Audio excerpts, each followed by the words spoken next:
Haleluya. Gimana kabarnya semua saudara? Puji Tuhan, hari ini saya senang boleh kembali jumpa dengan saudara. Menurut jadwal saya tidak kesini lagi, ketemunya Desember ya saudara ya.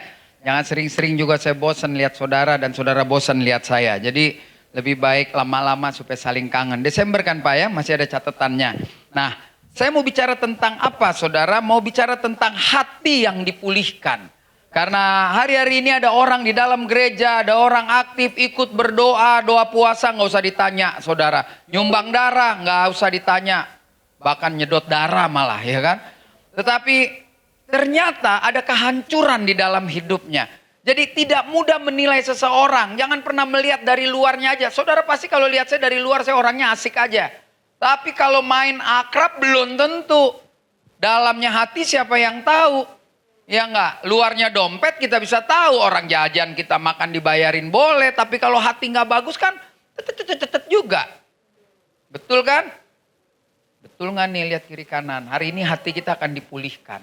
Bukan saya bilang saya sudah pulih 100%, saudara belum. Kita sama-sama belajar. Seumur hidup kita belajar. Sampai kita mati berarti pelajarannya selesai. Ya, lulus atau enggak urusannya nanti. Yang penting setiap hari kita harus diperbaharui. Ini maaf nih, Mister bisa bahasa Indonesia nggak Mister? Bisa. Tolong ditranslate ya. Sorry, my English broken. Where you come from, sir?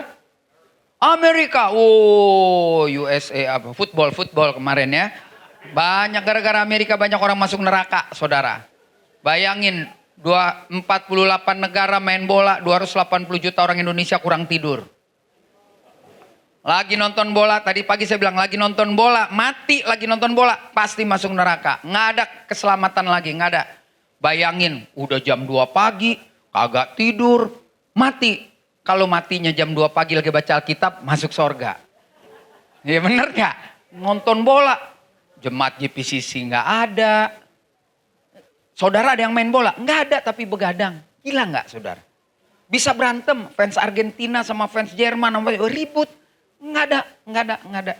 Mulai sekarang kalau jam 2 nggak bisa tidur, baca Alkitab. Mati masuk sorga ya. Saudara ya. Juara juga Spanyol emang nyumbang ke gereja ini. Kagak ya. Mari kita selesaikan karena sekarang menitnya kuat nih saudara-saudara. Mari kita akan belajar, tolong kabelnya dinaikin. Nah, kita akan bicara tentang apa? Hati yang dipulihkan. Tadi saya awali bahwa ada orang ada di gereja, tapi hatinya juga nggak beres. Orang itu nggak salah. Saya dapat tulisan-tulisan ini, lihat. Kesembuhan sejati tidak hanya tentang tubuh yang dipulihkan, tetapi juga hati yang dikuatkan. Sehat boleh nggak? Boleh. Olahraga bagus nggak? Bagus. Tetapi kalau badannya kuat, badannya gede, is okay. Kalau hatinya rusak juga semuanya. Ya, bukannya saya bilang nggak perlu olahraga, perlu jaga badan. Tetapi yang lebih penting adalah hati. Ingat nggak waktu Daud mulai dipilih, kan semua orang bilang badannya nggak bagus, perawakannya biasa-biasa aja, kulitnya kemerahan, banci kali dia dulu. Tapi enggak lah ya, mungkin karena emang kemerahannya keren. Saya sekarang nggak takut ngomong banci, soalnya kalau nggak salah Pak Presiden udah bilang LGBT itu ini teroris. Jadi saudara nggak boleh nuntut sama saya. Nggak ada lagi Pak, maaf Pak, pemimpin pujian yang pernya panjang. Shalalalang, udah nggak ada boleh lagi. Jadi saya perhatiin nih Bapak nih, bagus deh haleluyanya masih satu arah. Kalau cowok, halelu, udah nggak usah deh. Darahnya kalau nanti sedot aja 4 liter biar mati. Nah, bangsa Israel itu juga mengalami patah hati, hatinya hancur. Kenapa? Karena satu, dia diusir dari rumahnya. Bayangkan kalau tiba-tiba saya ke rumah Bapak, saya bilang, lu keluar, saya tinggal di rumahmu. Kenal juga enggak, sakit hati loh. Yang kedua, dia harus tercerai-berai. Suaminya pergi ke negara mana, istrinya kemana. Atau suami istri masih sempat selamat, anaknya kemana. Itu nama bahasa kerennya sering kita dengar, diaspora mereka. Lalu yang ketiga, bangsa ini gak bisa ketemu Tuhan. Karena ketemu Tuhan waktu itu hanya di bait suci. Bayangkan mereka ada di pembuangan dan hatinya hancur. Kenapa mereka dibuang? Saya ulangi lagi 2 bulan lalu. Bahwa Tuhan itu gak cuma satu. Tuhan itu ada banyak. Kalau saudara nyembah pohon berarti itu Tuhan saudara pohon. Betul ya? Saudara bangga-banggakan berlian saudara, berarti Tuhan saudara berlian. Makanya di dalam hukum Taurat diawali dengan apa? Akulah Tuhan Allahmu, Allah yang telah membawa engkau keluar dari tanah Mesir. Jangan ada Allah lain di hadapanku. Ini saya sampaikan ini supaya anak-anak muda tahu. Karena sekarang pokoknya Tuhan itu beda-beda. Enggak, Tuhan satu. Yang penting tujuannya baik. Orang kalau lakukan baik nggak perlu Tuhan, saudara. Perlu Tuhan itu untuk keselamatan. Ya, nggak punya agama juga ada baik. Keselamatan. Ini hari ini suara saya benar-benar. Padahal tidur cuma 3 jam. Kenapa? Tuh emak-emak belakang kasih saya air kunyit, saudara. Satu-satunya gereja di seluruh dunia yang pengkhotbahnya dapat kunyit di sini, saudara. Yang biasa air putih, kopi, kunyit, bener kunyit ya Bu, lihat. Makanya suara saya nyaring, saudara. Terima kasih ibu-ibu yang 2 ya. Tadi saya dikasih lontong, saya nggak mau. Maksudnya bukan saya nggak mau, bener penundaan nanti aja pas habis ibadah. Mau khotbah dikasih lontong, ya kan. Nah, mereka kehilangan, mereka patah hati karena mereka menduakan Tuhan. Bangsa ini menikah dengan bangsa lain yang Tuhannya namanya Asyera, Asitoret, Tuhannya Baal, Tuhannya Dagon. Lalu Tuhan-Tuhan mereka yang di luar Yesus ini bisa bekerja sama, saudara. Ya, Tuhannya tukang mabok sama Tuhannya tukang main judi bisa duduk bareng nggak? Bisa. Tukang gonta-ganti tukar tambah suami istri bisa duduk bareng nggak sama Tuhannya maling? Bisa. Tapi Tuhannya tukang judi, Tuhannya tukang mabok, tukang selingkuh, nggak bisa duduk bareng kalau Tuhannya Yesus. Saya Tuhannya Yesus, nggak bisa duduk bareng sama yang Tuhannya masih duniawi. Nah, Tuhannya Israel waktu itu mereka menghormatinya dengan menyebut Elohim, tidak mau bekerja sama dong. Makanya kalau you cinta sama Baal, silahkan you ikut jalannya Baal. Begitu. Ingat ya, kepada siapapun kita percaya, kita harus bayar upeti loh. Kita harus bayar apa namanya? Bukan mahar, apa tuh kalau orang lu ke gunung-gunung, dia harus bayar apa tuh? Tumbal, ya kan? Ya dong. Kalau saudara tahu di orang kanan tumbalnya ada yang anak perempuan, anak kecil baru lahir mesti dipotong, ada dewa, maaf ya gitu, pengen supaya ada hujan subur, cewek-cewek pergi ke kuil begituan gitu. Ya Tuhan kita kan gak begitu, persembahannya sederhana aja tuh amplop. Tapi lebih lagi persembahannya kita ke Tuhan tuh kan, persembahkanlah tubuhmu sebagai persembahan yang hidup yang berkenan kepadanya. Itu adalah ibadah yang sejati. Tapi ayat itu jangan dikunci terus untuk menutupi kita pelit. Ya kan, ya yang penting kan kita menyerahkan diri kita pelit. Lontong 3.000 aja ditawar 1.500. Bu, yang nawar lontong kita doain biar nggak boleh doain jelek, asam lambungnya naik. Nanti ikut donor darah ya saudara. Saya kemarin dikasih tahu juga sama Bu Milka, katanya ada donor darah Pak, saya darah biru, saya nggak bisa. Saya turunan keraton, saudara. Nah tapi Tuhannya, Allahnya Abraham, Ishak dan Yakub itu konsisten mengasihi. Makanya kita akan mulai dari sini. Pemulihan itu terjadi tetap ditawarkan oleh Tuhan. Yang di bawah nggak bisa naik ke atas, itu sudah hukum alam. Jadi kalau nggak bisa, maka yang atas harus turun ke bawah. Makanya kita nggak bisa naik ke surga kalau yang nggak, ya kalau yang dari surga nggak turun bawa kita, kan begitu.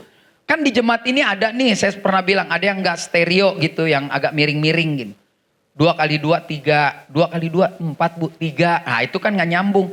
Kita nggak bisa marah, kita harus turun mengerti akan dia. Nah Tuhan itu turun mengerti. Makanya dalam peristiwa ini Tuhan memilih seorang nabi namanya Yeskiel. Di situ dikatakan begini saudara, ini ada hitam-hitam nih. Yang ini enggak ya? Oh ada hitam-hitam. Rupanya masih ada kegelapan sedikit-sedikit saudara.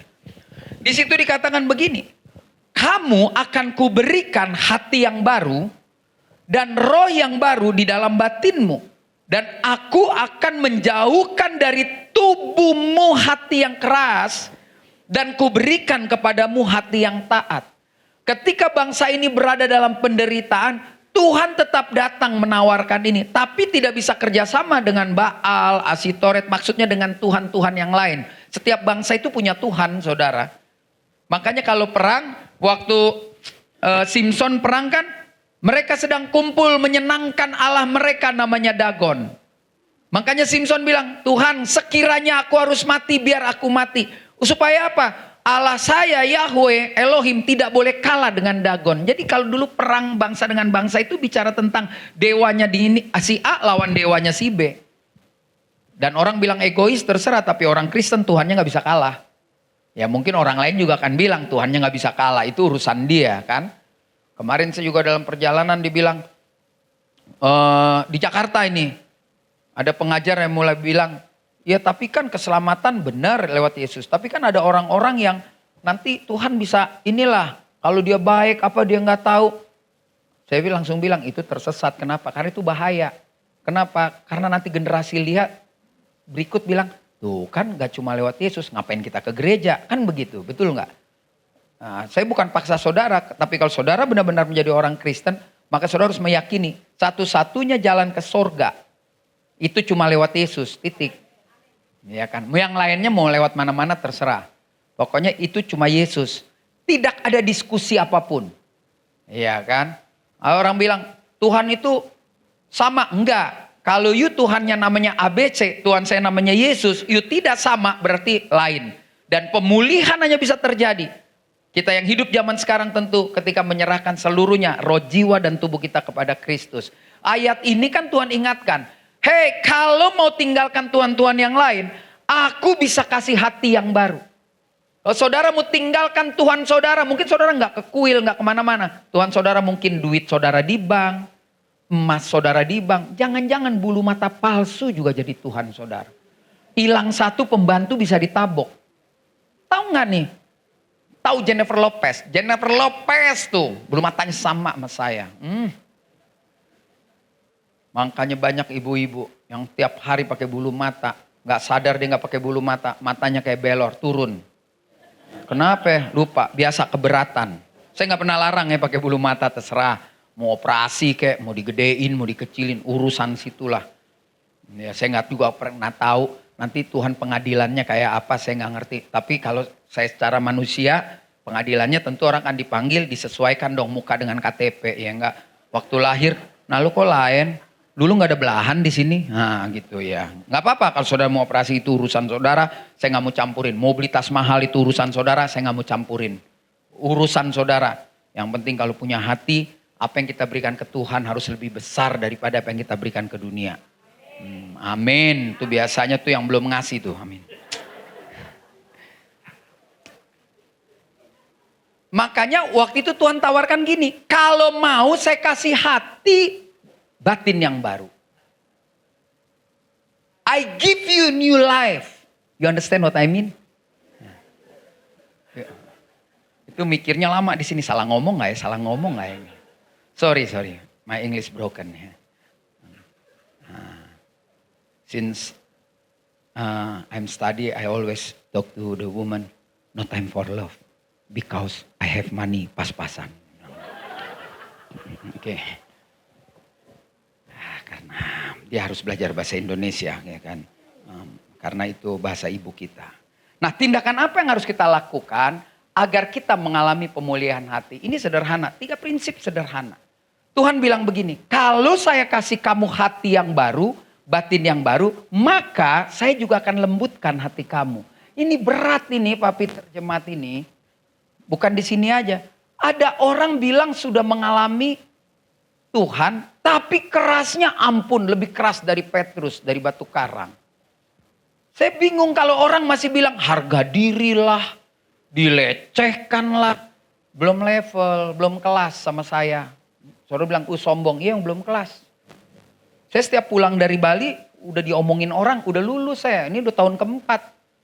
Diomongin kalau pulang, dari Bali, kita nggak pernah diundang ke Bali, pasti Pak Reo yang tutup kerannya. Dia bagaimana?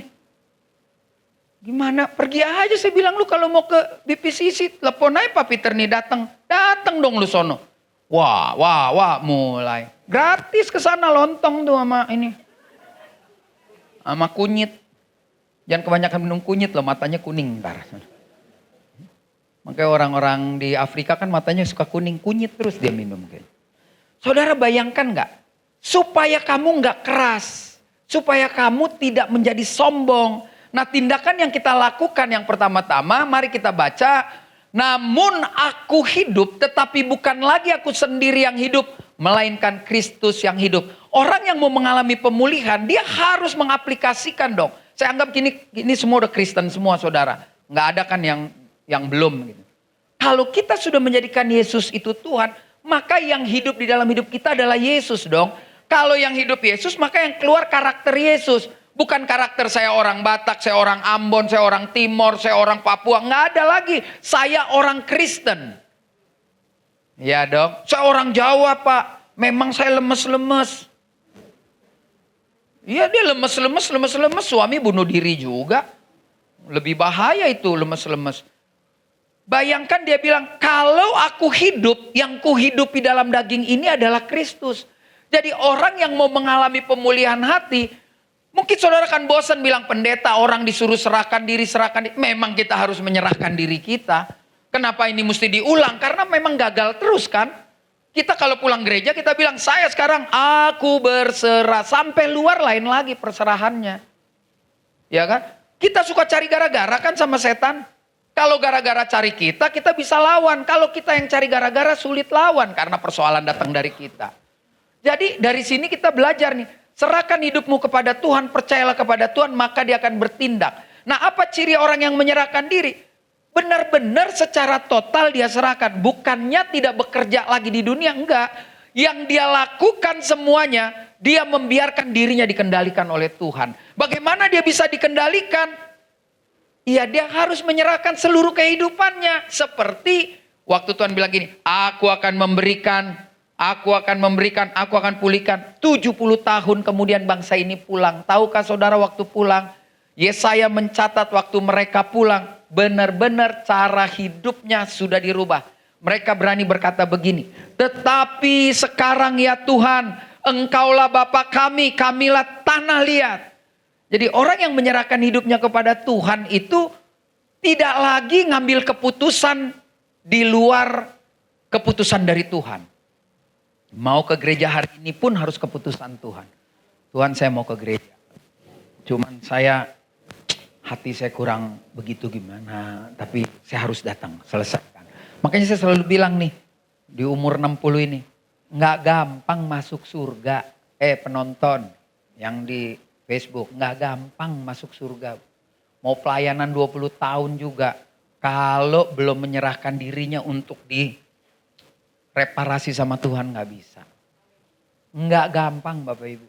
Saudara mau ngomong apapun. Yesus kan satu-satunya juru selamat. Setan juga tahu Yesus juru selamat. Betul nggak? Tetapi ketika kita masuk di dalam kehidupan kita bersama Kristus. Saya selalu bilang ini. Saya ingetin terus. Paketnya jelas. Jadi Kristen harus mengasihi. Tidak bisa dikendalikan oleh keadaan apapun.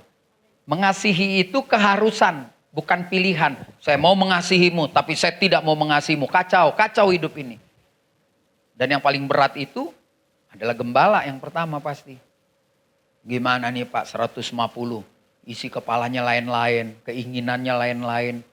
Berat tim pastoral. Wah saudara benar-benar sudah harus menyangkal diri.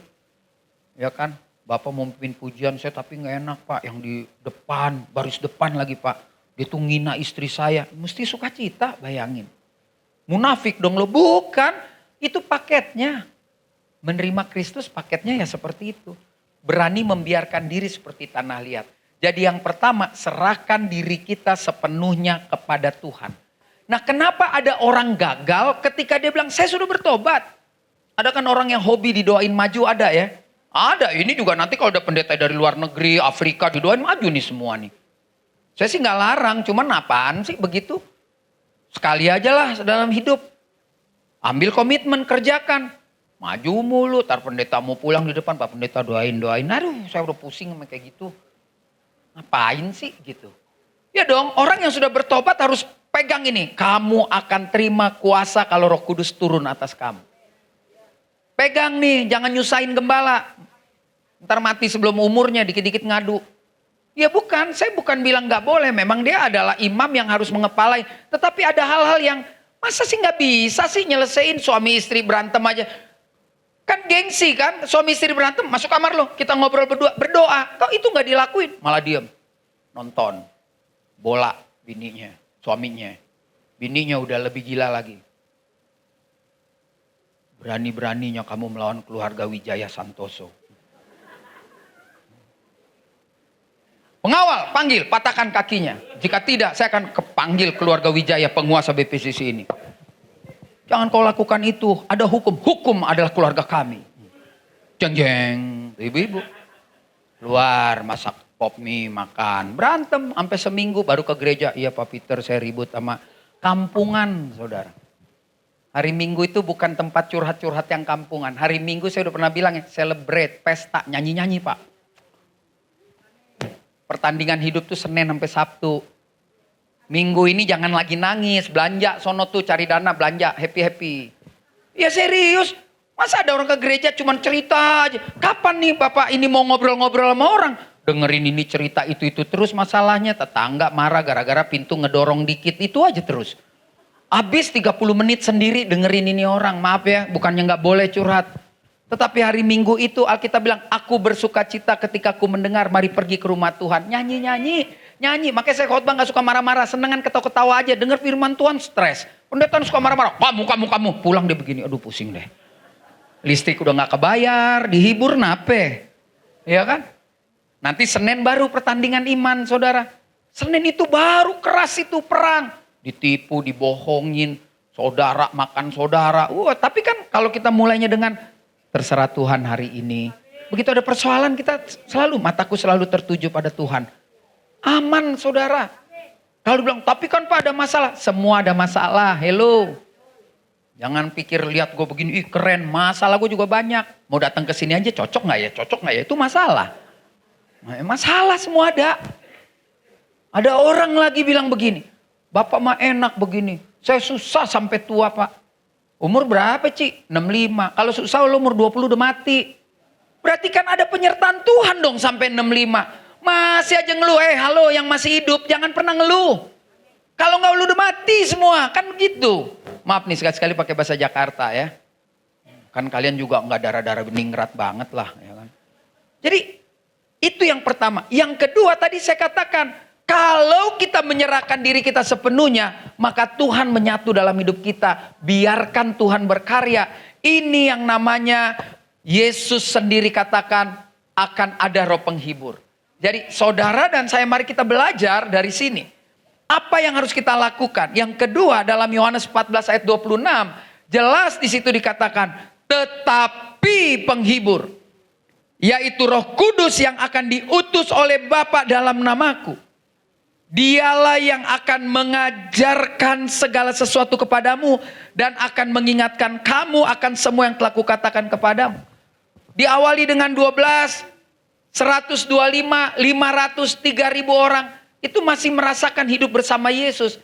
Apa yang Yesus omongin tidak pernah lupa. Makanya saya selalu bilang baca Alkitab tiap hari ya ibu bapak. Enggak perlu hafal bapak ibu. Emang kalau udah mentok kurang vitamin susah ngafal. Roh Kudus juga gak sampai jelimet banget gitu, nolong saudara. Tapi kalau orang pernah baca, dia ingat. Karena firman gak pernah kembali sia-sia. Gak perlu, ya saya ada masalah kan Tuhan bilang segala perkara dapat kutanggung dalam dia. Ayat di mana? Itu cerdas cermat. Ya kan? Tahu cerdas cermat zaman saya SD. Nah, tebak lagu. Tapi kalau hari-harinya dimulai dengan baca firman Tuhan, ada persoalan. Percaya deh, saya nggak tahu deh kalau saudara susah nangkepnya ya. Mungkin karena saya pendeta kali kerjanya baca Alkitab. Begitu ada persoalan yang pertama otaknya ke Alkitab. Baru pakai strategi manusia terserah deh. Tapi begitu ada masalah, dia nggak akan biarkan kita jatuh tergeletak. Gue mesti berdiri nih, aku mesti berdiri. Jangan cuma jago di tengah badai. Padahal badainya nggak habis-habis, semua orang susah. Ya, mulai kan dikatakan gini. Penghibur yang akan mengingatkan. Setidak-tidaknya hari ini kita belajar firman Tuhan. Setidak-tidaknya hari ini kita menyanyi. Itu semua firman Tuhan.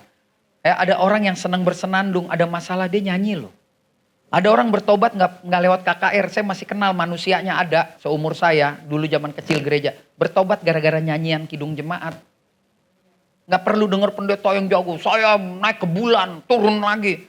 Enggak, dia cuma nyanyi. Ku heran Allah mau memberi rahmatnya padaku. Dan Kristus sudi yang hina bagaiku. Namun ku tahu yang ku percaya dan aku yakinkan kuasanya. Dia menjaga yang ku taruhkan hingga harinya kelak. Saya tahu bapak-bapak gak ada yang tahu dulu ya lagu ini ada masih nyembah pohon. Ini lagu ratusan tahun gak habis. Ini lagu Kidung Jemaat. Sederhana kata-katanya.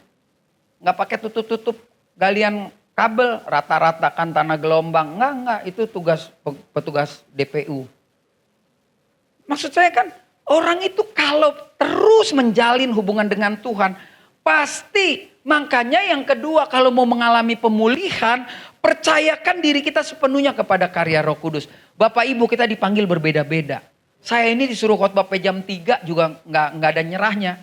Ngomong terus, yang penting kasih makan lah jam 12. Ngomong lagi, nanti kasih makan lagi jam 3 kopi. Ngomong lagi, udah nggak ada matinya saudara. Ya itulah panggilan saya. Mungkin Bapak disuruh nyanyi terus sampai jam 6 nyanyi. Tapi ada ibu-ibu yang cuman, saya nggak tahu, saya cuman jago masak. Jadilah berkat ketika jago masak. Bukan sombong, makan masakan orang, kurang garam, kurang ini. Sombongnya minta ampun. Kita nih garamnya kita lebih, makanya lu darah tinggi. Jadi semua yang kita hidup setidak-tidaknya kalau Alkitab bilang aku memberimu 1 talenta. Berarti setidak-tidaknya setiap orang punya minimal 1 karunia. Tapi rasanya gak mungkin cuma 1.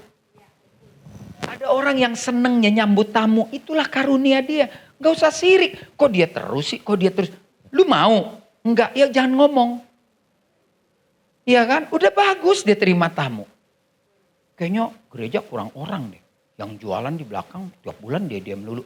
Ya udah gantiin dong. Aduh sorry. Ngomong aja. Ya mulai hari ini Bapak Ibu. Biarkan Roh Kudus itu berkarya dalam hidup kita. Apa tuh karya Roh Kudus? Terimalah roh yang baru untuk fondasi yang kuat. Saya pernah bilang. Manusia itu ada rohnya. Apapun agamanya ada rohnya. Dan ada roh yang baik dan yang jahat. Itu iya dong. Karena manusia itu diciptakan dihembuskan nafasnya Tuhan. Makanya orang gak Kristen ada yang baik loh. Aduh, dia padahal gak Kristen loh. Baiknya minta ampun. Nolongin anak saya sampai sekolah loh. Gak minta balik. Nah bingung kita. Yang Kristen lain. Baru nolong 2 semester ceritanya. Kayaknya udah 8 semester. Beda kan gitu. Nah yang saya maksud roh yang baru adalah ketika kita menerima Kristus. Dia bersemayam dalam hidup kita. Tak tahukah saudara bahwa tubuhmu adalah tempat Roh Kudus. Oleh karena itu jagalah tubuhmu, kan begitu. Muliakanlah Tuhan dengan tubuhmu. Apa yang keluar dari hidup kita adalah Alkitab terbuka yang dibaca semua orang. Jadi fondasi semakin kuat ketika kita sepenuhnya menyerahkan kepada karya Roh Kudus. Serta biarkan diri kita dipugar total. Inilah yang paling berat bagi orang Kristen. Diubah dari kebiasaan sulit. Karakter, pakai mengamini lagi. Dari sananya saya sudah begini. Aduh repot saudara. Repot, nekat yang nyata itu. Jadi kita belajar, biarkan diri kita dipugar supaya kita memiliki yang namanya kemampuan supranatural. Selama ini orang Kristen selalu berpikir supranatural itu karunia roh, bahasa roh, tafsir. Bukan, supranatural, natural, nature, kebiasaan.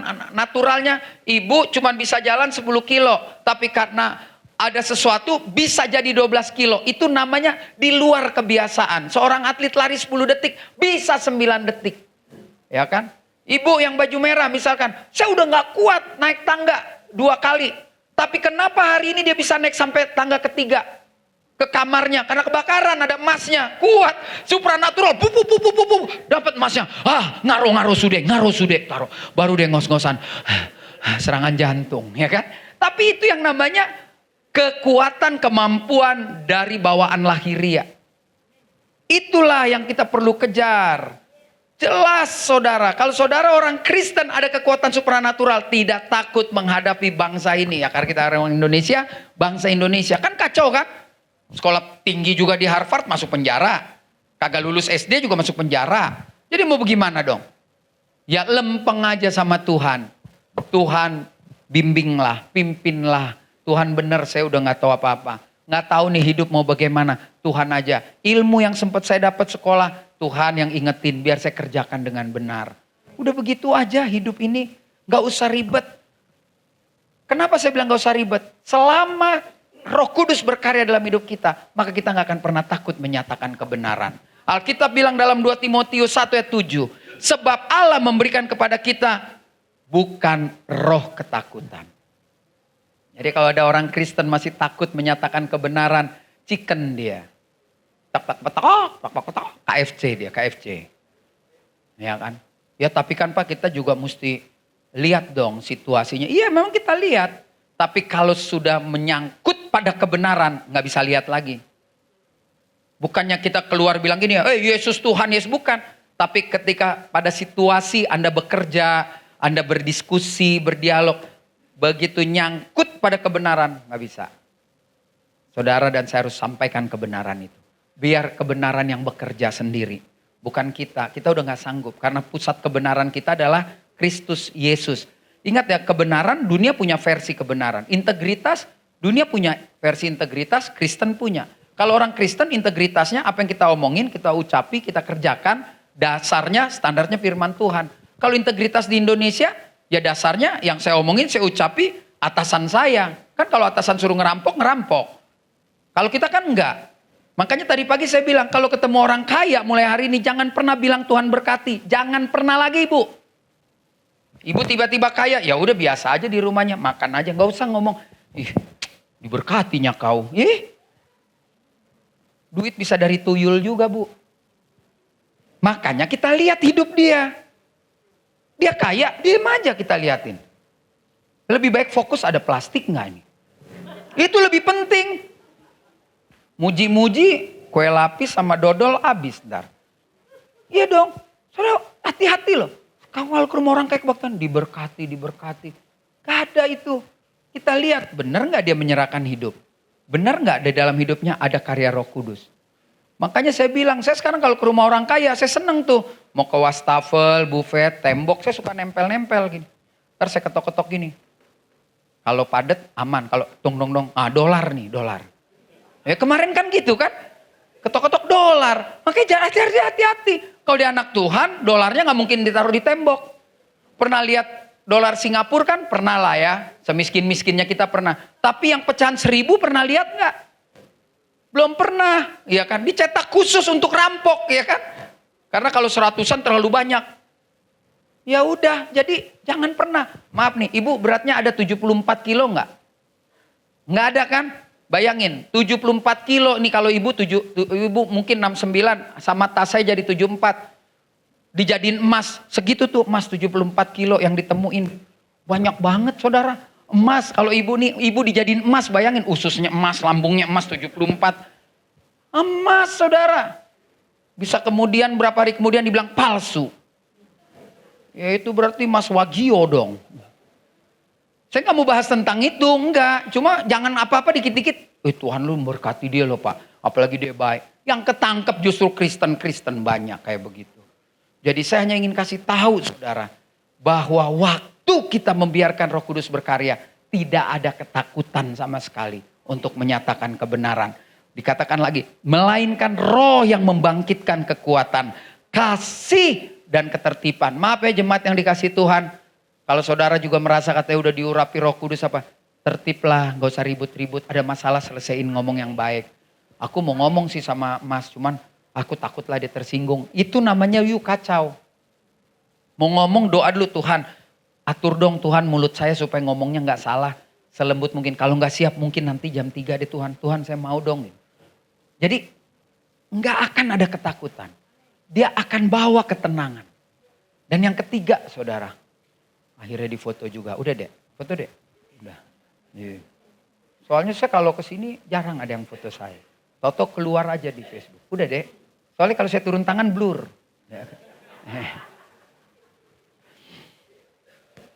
Nah, jadi pendeta itu supranatural, sadar kamera. Tindakan berikutnya yang ketiga, yang terakhir saudara. Pendeta juga harus tertib. Bulan lalu bisa sejam-sejam, sekarang enggak. Waktu Pak segini, saya ikut tuh, itu bedanya. Saya tuh tertib. Ada Roh Kudus. Kalau dibilang stop, stop, iya. Tapi ini belum stop. Masih ada 7 menit. Itu pun saya mau protes juga nih Pak Peter nih. 7 menit tambahin dong 5 menit. Oh gak bisa Pak waktunya. Nonton bola Argentina kalah minta nambahin 10 menit. Bingung, yang masuk neraka minta tambah. Masuk surga cepet kek, lama amat. Ya karena memang kacau saudara. Saya sharing nih, tadi saya sharing. Ada teman saya, pengerja gereja. Kayak bapak lah misalkan. Nonton FC. Jakarta atau FC enggak? Meteor Garden. Kalau nggak tahu miskin sekali kah saudara-saudara. Nonton. Di VIP itu 6 juta apa 6,5. Nonton 2 malam. 13 juta. Saya ini ngomong beneran. Semoga video saya dia nonton nih. Ketawa deh pasti. Saya bilang, Ci gue kasih tahu lo ya. Lagi lo nonton mati. Lu pasti masuk neraka. Dia bilang, lu suka lu menghakimi. Pasti masuk neraka. 1, saya bilang. Dia saudara lu enggak? Enggak. 2, dia kenal lu? Enggak. 3, dia Kristen satu gereja? Enggak. Tapi lu buang duit 12 juta. Saya tanya, you pernah enggak kasih kolekte langsung 12 juta? Enggak. Itu aja ukurannya Pak. Emang ke surga saya tahu kasih karunia. Tapi kalau udah terima Yesus, kepalanya nih bener dong. Kepalanya bener dong. Masa saya nonton yang gak ngerti 12 juta. Gereja saya mau Natal kasih 1 juta aja mulutnya panjang. Saya lagi banyak pengeluaran. Cuma nonton. Nayiwang cicu ciciani. Isemirang centeyi. Gitu doang. Emang masuk surga? Sorry nih Pak. Saya bukan marah nih. Oh, saudara bisa gila-gilaan untuk dunia ini. Untuk Tuhan aja masih pakai cash flow, pakai pengeluaran. Udahlah kalau sama saya udah jangan ngomong lah. Ngomong sama yang lain aja. Wah Pak Pendeta jangan gitu neraka. Enggak, saya nggak bilang. Untung lu nggak mati, masih ada harapan tobat. Pakai story lagi. Wo min pai, wo yao te ai. Lagunya. Neraka lu. Saya kasih tahu. Sekarang orang kalau ketemu saya takut apa-apa neraka. Iya. Saya udah 60, udah deket sorga bawaannya. Ibu-ibu maaf yang udah di atas 60, dekatkan diri deh sama Tuhan. Jangan sombong. Jangan tapi kan kita awet muda loh kita ini. Boleh dandan, tapi sadar. Pakai rok pendek lagi udah 60. Tali rafia kan udah bilang banyak sini. Jerami mana-mana. Pakai kulot aja bu, kalau udah 60 gak usah sok-sokan. Pakai you can see. Samcan di mana-mana. Gluduk. Udah pakai tangan panjang. Saya nggak larang. Kalau you mau begitu ya nggak apa-apa gitu. Ya kan? Begitu dia nyanyi. Haleluya. Bang. Samcan goyang di mana-mana. Samcan masih enak dipakein sambal. Ini enggak.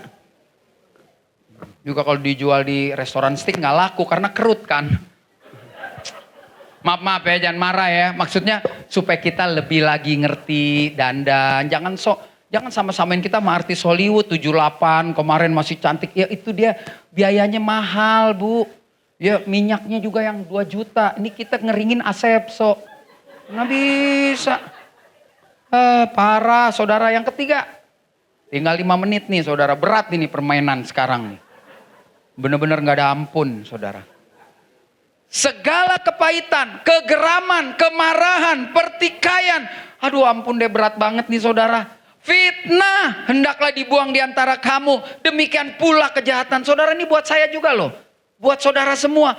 Berat banget saudara. Gak gampang ke surga. Bukannya saya bilang kita kan memang gak bisa. Memang gak bisa. Tapi kan Tuhan bilang bagi Tuhan gak ada yang mustahil. Kita memang gak bisa sempurna. Sampai yang sempurna datang jemput kita. Tapi kan waktu dia jemput keadaan kita bagaimana? Kalau dia jemput lagi, wa min pai wa yau te ai. Tuhan yang memberi, Meteor Garden yang ambil. Gimana? Kalau kan dibilang gini, waktu ku datang ku dapati kau tetap setia. Itu pasti masuk surga. Walaupun kita masih ada berantem kepahitan. Tapi kan kita bukan hidup di dalam kepahitan. Orang tuh buat dosa biasa Pak. Tapi tidak hidup dalam dosa. Ngerti ya? Bu, kamu jangan main judi. Iya, stop. Kamu jangan main judi dong. Ya tapi saya gimana ya kalau nggak main judi tuh. Kan juga iseng. Nah itu yang masuk neraka. Kenapa? Karena dia menghidupi sesuatu yang Tuhan tidak suka. Kita semua berjuang sampai akhirnya kan begitu. Kau dapati aku tetap setia. Jadi ayat ini, aduh apa bahasanya. Kalau dipukul telak banget. Tetapi hendaklah kamu ramah seorang terhadap yang lain. Ini paling sulit buat saya nih. Suku saya apalagi Brur sono tuh. No. Kita dilahirkan dalam keadaan tidak ramah. Kalau suku saya kan. Suruh ambil gelas aja. Hei, ambil dulu tuh gelas itu. Yang itu pindah ke situ. Buset deh. Iya, iya kan, ambillah sendiri. Yang mana mak? Yang itunya, bodoh kali kau. Begitu itu. Saya itu dari kecil kan bahasanya dengernya begitu. Begitu menjadi Kristen, berat buat saya mengubah karakter itu. Tapi mungkin Anda yang bilang, saya orang Jawa Tengah ini lembut. Ada juga yang harus dirubah. You kan lembut, keris juga di belakang. Sama aja. Toh samanya, akhirnya dua-duanya sama-sama mati kan. Cuman bedanya kami menyiksa, kau pelan-pelan. Itu aja. Jadi bayangin gak, ramah seorang terhadap yang lain. Penuh kasih mesra, saling mengampuni. Lihat kuncinya, masuk surga, mengampuni. Ya kan? Mati dalam keadaan benci. Sorry to say, bukan mendahului pengadilan Tuhan. Gak ada orang benci, mati terus masuk surga. Bingung saya. Tuhan, kalau kau ambillah nyawaku. Kesiannya aku anak-anakku. Tapi aku benci kali memantu nomor 2. Miskinnya permanen, mati. Agak repot itu. Repot saudara, saya sih gak bilang dia masuk neraka, cuman kan ngeri kalimat penutupnya. Sebelum mati, miskin kali dia Tuhan. Memang terkutuklah dia, ngek mati. Wah berat saudara-saudara. Tolong ya Bu, nanti diterjemahkan ya ke mister ya. Pas lagi minum jus gitu ya, tadi kata orang itu, Anda mesti cinta terus sama saya selama-lamanya. Gitu. Saya menghargai orang bule, sampai rambut saya pun ikut bule, bilang gitu.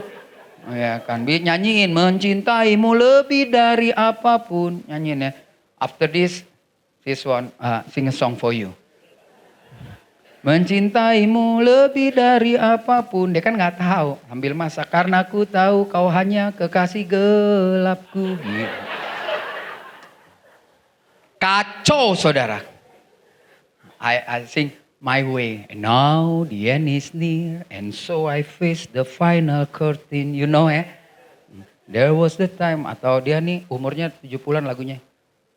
You don't have to say you love me, just be close at hand. You don't have to stay forever, I will understand.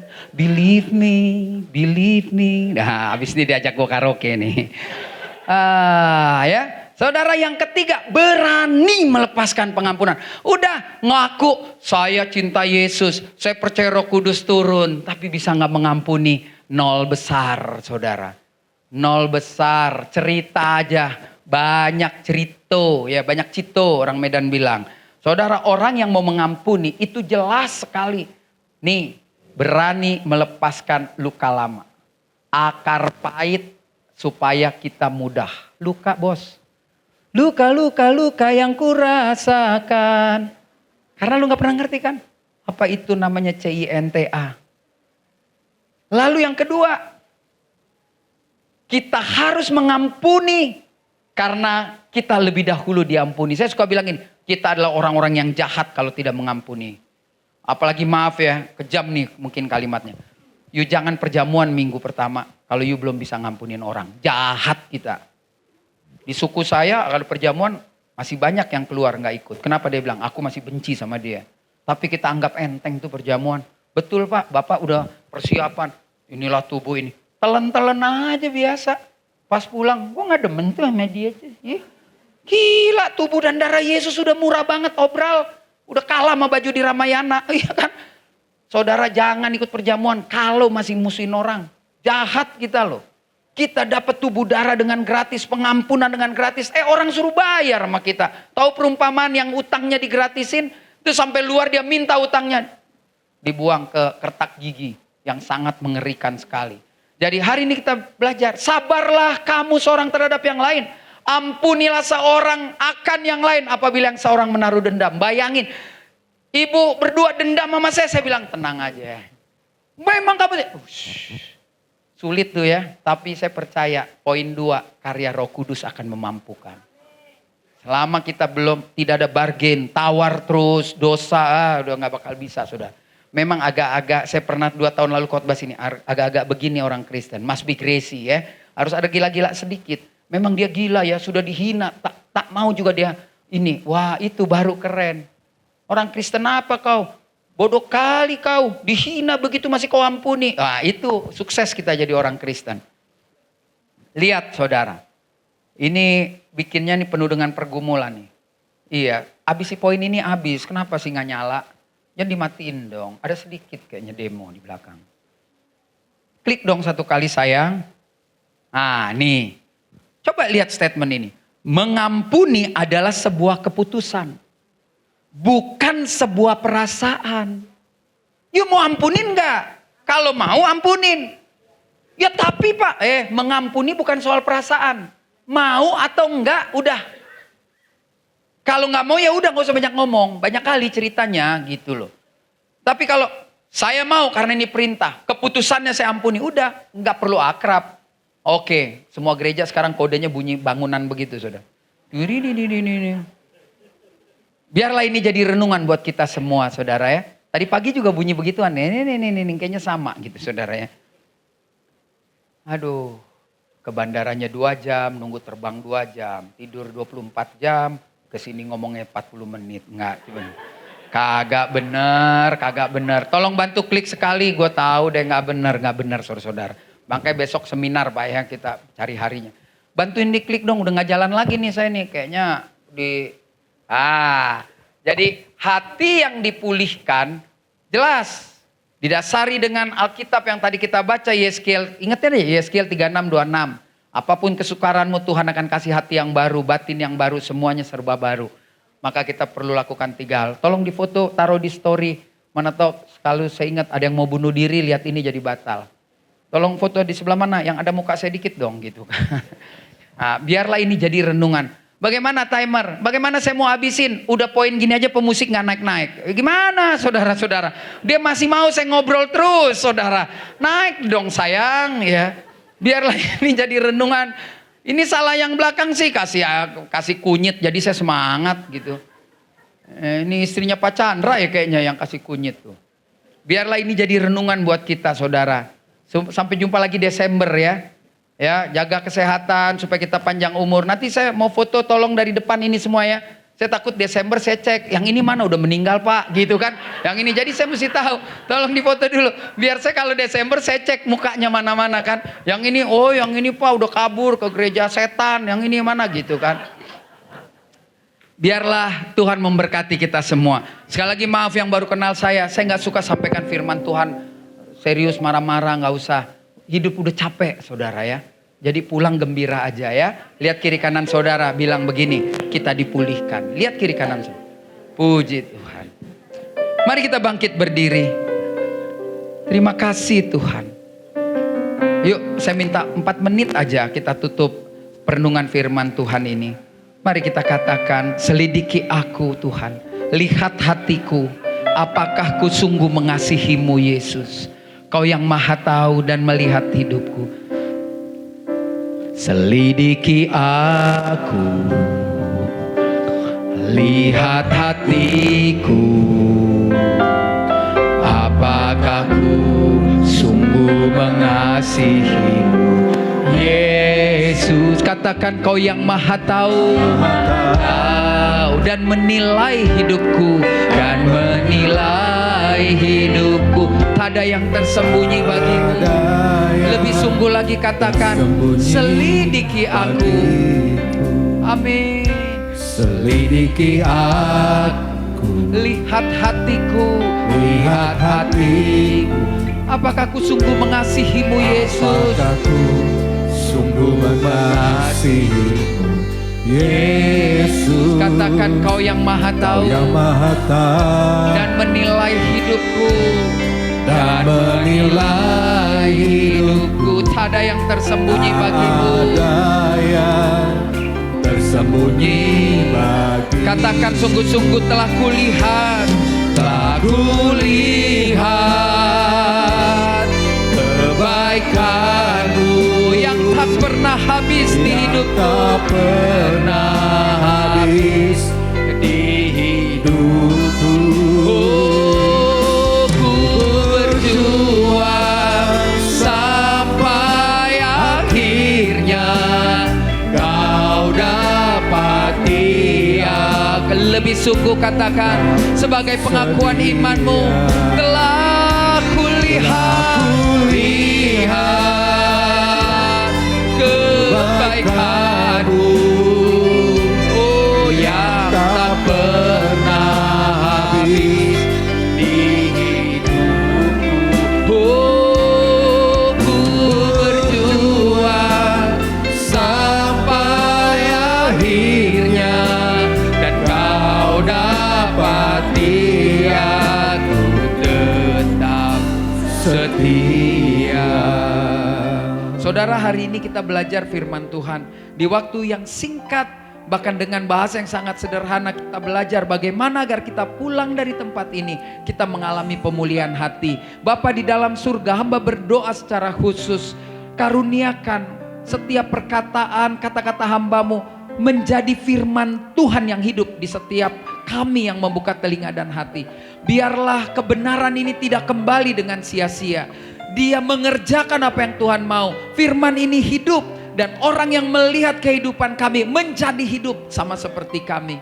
Saudara, hari ini Tuhan ingatkan ada 3 prinsip sederhana yang mungkin kita sering dengar. Mulailah serahkan diri kita sepenuhnya kepada Tuhan, dan biarkan Roh Kudus, Roh Kristus berkarya sebebas-bebasnya dalam hidupmu. Maka pasti buahnya orang akan melihat kita adalah pemaaf-pemaaf, pengampun-pengampun, bahkan rela melepaskan pengampunan karena menyadari Tuhan lebih dahulu memberikan pengampunan secara cuma-cuma kepada kami. Saudara, kalau itu doamu, sambil tertunduk tutup matamu, taruh tangan kananmu di dada, berdoalah secara pribadi. Berdoalah 1 menit terakhir ini, berdoa, ungkapkan perasaanmu. Terlebih-lebih ketika engkau mengatakan, bahkan kau berani mengatakan, aku taruh tangan kananku di dada Tuhan, aku mau menerimamu, aku mau sepenuhnya menyerahkan hidupku, aku mau membiarkan Roh Kudus. Dan pada poin ketiga, jika Tuhan lintaskan dalam pikiranmu orang-orang yang masih menyakitimu, orang-orang yang masih engkau bertolak belakang, sebut namanya dalam doamu, lepaskan pengampunan. Biar hari ini kau pulang dari rumah Tuhan, kau bisa berjalan dengan bebas, bahwa persoalanmu sudah selesai. Jangan abaikan persoalan dari luar, karena tugas kita adalah bagaimana kita melakukan firman Tuhan dan bertanggung jawab kepada Tuhan. Terima kasih Bapa. Sekali lagi, tangan-tangan yang terletak di dada, berkati mereka, berkati juga semua yang hadir hari ini. Biarlah kasih dan karunia, damai sejahtera Kristus yang melampaui segala akal hadir dalam seluruh jemaat di JKI BPCC ini. Engkau memberkati Bapak Gembala dan Ibu. Tuhan, terus tambahkan hikmat yang baru kepadanya. Beri dia kekuatan, kesabaran, keberanian menyatakan kebenaran walaupun harus sakit. Tetapi hamba percaya kalau kau sudah memilih beliau menjadi gembala, maka akan ada selalu jalan keluar yang Tuhan berikan untuk menggiring seluruh domba yang Tuhan percayakan ke padang rumput yang hijau, air yang tenang. Beri tepuk tangan yang meriah buat Tuhan. Sekali lagi katakan, aku lihat kebaikanmu, kebaikanmu yang tak pernah habis di hidupku, yang tak pernah habis di hidupku. Berjuang sampai akhirnya, kau dapati aku tetap setia. Kau dapati aku tetap, kau dapati aku tetap setia. Segala kemuliaan bagi Tuhan kita Yesus Kristus. Terima kasih, Tuhan berkati Bapak Ibu sekalian dalam nama Yesus. Amin. Silakan.